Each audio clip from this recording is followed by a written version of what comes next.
I live in Italy, and I don't know what it's like here in North Macedonia, but when it gets to 1 o'clock in Italy, everything stops for lunch. And I'm aware that I'm the only thing that stands now between you and lunch. But I do want to tell you that, yes, I'm British, but I'm a British European. I'm not rushing back to Britain to try and make Britain great again, but I would like Britain to be more European again. And I hope you can help us with that. And I'd like North Macedonia to be closer to Europe as well. And you know, I'm delighted to have the opportunity to be here, to be part of these conversations. And you know, Wolfgang reminded us that nationalism and authoritarianism march down the same road side by side, and it's the road to war. And so we need to reflect on that, not just this week, Human Rights Week, Week of Democracy, but at all times. And you know, as a European, I know that Europe is a peace project, but I'm not old enough, none of us are old enough to have had direct experience of the war, but I did have direct experience of the Berlin Wall coming down in 1989. In fact, I lived in Berlin at that time. And I know that it's not naive to believe that big changes are possible and big changes can come. And I lived in Italy. Actually, I was studying Bologna at SAIS Bologna when the Italian Republic fell under the weight of its own contradictions and bribery and corruption. And so I don't want to be told that it's naive to believe that change can come. I know that change can come. I've seen it. And I went back to Britain in the early 1990s, and I became a member of Parliament for the Labour Party, and I won a parliamentary seat that had been Conservative for 50 years. And people told me, you're naive to believe that change can come. And change did come. And we live in a constant time of flux, in a constant time of change. And the climate is changing, not just the natural environment and the climate and the rising temperature, but the political climate is changing. And there are a big storm coming, storm after storm coming towards us. And we've seen this in Britain as well, with the rise of right-wing populism that pushed Britain out of the European Union and then also brought the worst post-war government that Britain has had in the form of the government led by Boris Johnson. And I just want to share, if I may, Wolfgang, just a couple of reflections about that. It was fascinating listening to all the discussions about different situations, and as Heather reminded us, there's a global context, but it's also very, very local. But what have we learned? What have I learned looking at that?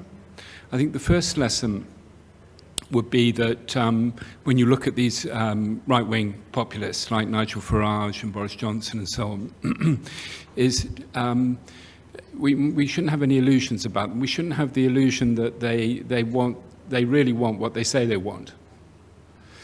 You know, Nigel Farage, I don't believe, actually wanted Britain to come out of the European Union. He had a very nice job as an MEP, and he was on television all the time. And it was what he wanted to do was to stoke this sentiment against the European Union to further his own political aims. I don't think he believed they were going to win the referendum. And in fact, the look on his face, he was shocked when they did. So don't confuse what they say they want with what they actually want. What he wanted to do was to feather his own nest, as we say, to build up his own power and his own interests. And I think, you know, once in power, they're not going to do what they said they were going to do.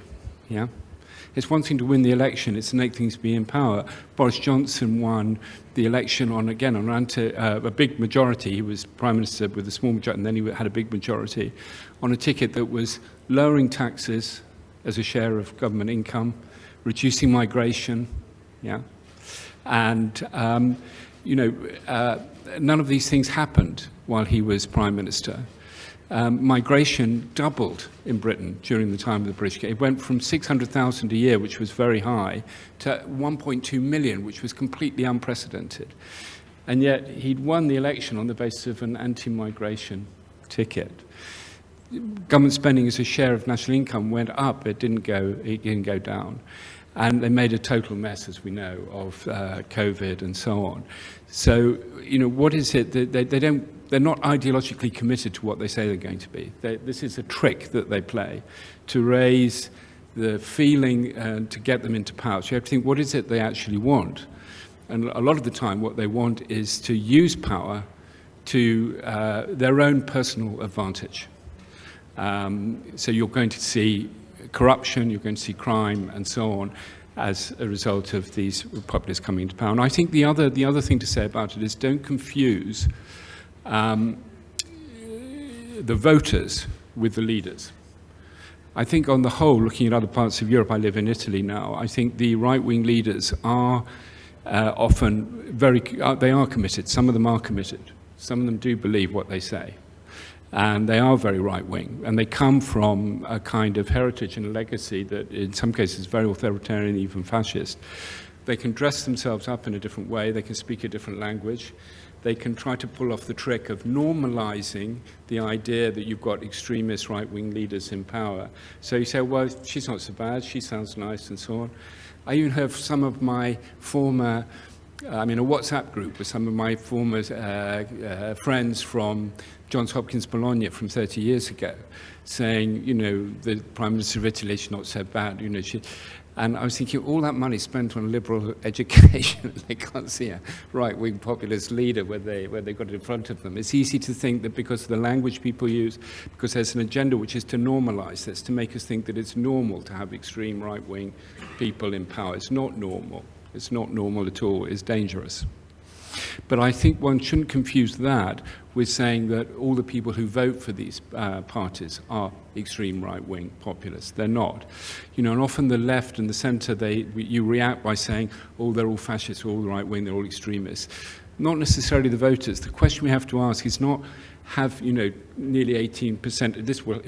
When this happens, I think it'll send shockwaves through Europe, 20% for the AfD in Germany. But I don't think it means that all of the people who vote for the AfD are Nazis or fascists or whatever you want to call them. And I think it's a mistake to label them as such. We have to understand why are people who are not fascists voting for parties that are fascist? That's the question we have to ask ourselves and find an answer to that. And I think the other lesson is that the right-wing extremists, they benefit from polarization. They provoke and then they polarize, and then that's their pathway to power. And then when they're in power, there's a pot of gold, not for you and me, but for them. People used to say about Boris Johnson, he thinks it's one rule for him and one rule for everybody else. And I said, no, it's a mistake. He thinks there's one rule for everybody else and no rule for him, no rule at all. They want to get to power so that there's no rule for them. What do we do? Well, I think we have to address this issue, and I just finished with this issue of polarization. We have to start with ourselves, actually. There's a tendency when you see the monster on the horizon to focus on the monster and attack the monster and so on. And they have to be held to account. And we have to do all the things we've been talking about as well. But we also, there are other things that we need to do too. It's not either or.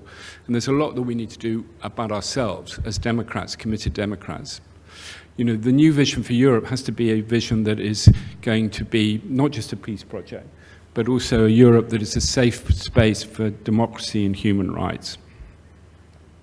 And we as citizens and civil society organizations, we have a responsibility to build that new Europe from the grassroots up every day. And I think a lot of it is about a culture of civility. A lot of it is about how we relate to each other. It's what Heather was telling us about, finding an empathy. When I was an MP, I represented one constituency, Wimbledon. And one of the nicest things that people could say to me was, look, I didn't vote for you, but you're doing a good job as my MP. So they respected the fact that I was there trying to be there for everybody. I was proud to be a Labour MP, but once I was the MP, I represented everybody. And when I lost, and I did lose in the end, the person who replaced me was a Conservative. And I said to him, I hope that people will come to you and say, I didn't vote for you, but you're doing a good job for my MP, in the way that they used to come to me. Because what's important is not Conservative or Labour. What's important is that people's lives are getting better in this community. And I think we've lost that sense of the common ground, of the centre ground, where, you know, there are things that would divide us and that we differ about, but there are also things that we can agree about. And I hope we can agree that the future of Europe is to be a safe space for democracy and human rights, whether we're on the centre left or on the centre right. And we can work together to reinforce and to build that centre. The organisation that I lead now, European People's Forum, it's a lot of organisations that are specialised in citizens' assemblies. And I would like to offer our help in coming here to Skopje and to other places and having citizens' assemblies, holding the space where people from different points of view can come together. And out of it, they're not going to walk out of the room agreeing with each other about everything, but I hope they walk out of the room with a better understanding of why they feel what they do, and the other person feels what the other people feel what they do, and that we can somehow build a common ground, a common space that isn't just about lying and negative emotion and polarization with the sole purpose of leading one particular political formation to power, not for the purposes of serving the public interest and the common good, but to help themselves. In the end, don't we want politicians who are in politics for the right reasons, trying to do good for the public, trying to make life better for citizens? And, you know, citizens are smart. They find you out. They can see if you're not genuine or authentic. We need a different political culture. We need a different public conversation, as well as all the other things that we've been talking about. And I think that starts with each one of us. That's something that each one of us can do. And I hope that that would be something that each of us take away from a conference like this at this important time in this important week. Let's work together to make Skopje, North Macedonia, Britain, Europe, a safe place for democracy and human rights. Let's go out with that commitment. And each of us, no contribution is too small. Each of us do what we can towards that end.